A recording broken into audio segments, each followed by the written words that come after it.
Le Nil, le plus long fleuve du monde, n'est pas une simple rivière, c'est le roi des fleuves, un symbole de vie et de prospérité. La civilisation antique d'Égypte, de renommée mondiale, doit sa naissance et grandeur à ce fleuve majestueux.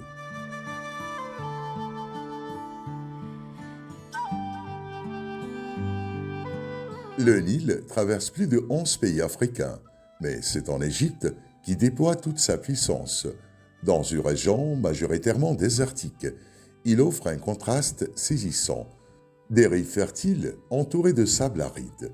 Depuis longtemps, ces crues régulières déposent le Liban afin d'enrichir ses terres pour l'agriculture.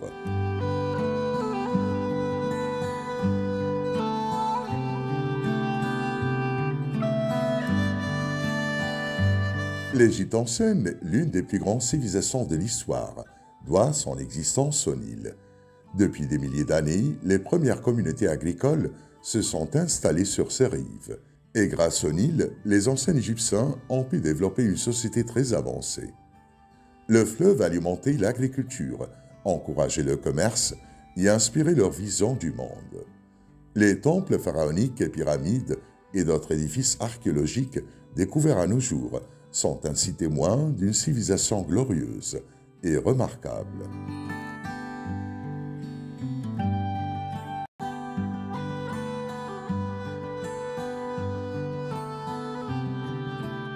Le Nil était bien plus qu'une source d'agriculture et nourriture, mais aussi une artère commerciale, reliant le nord et le sud d'Égypte, inspirant à leurs croyances et leurs pensées religieuses. Pour les Égyptiens, le Nil était ainsi sacré et adoré, respecté par les anciens Égyptiens. Dieu Hapi était la divinité associée au Nil, symbolisant la fertilité et l'abondance.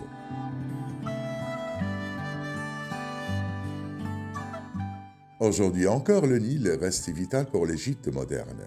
Il alimente en eau les grandes villes et le delta au nord, soutient une population en constante croissance, mais les défis actuels du changement climatique et de ses ressources rappellent l'importance de préserver ce patrimoine naturel.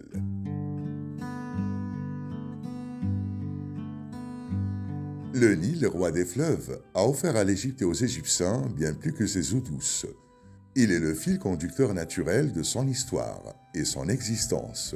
Et comme il a dit Hérodote, l'Égypte est un don du Nil. Wael El Alfi, Nile TV International.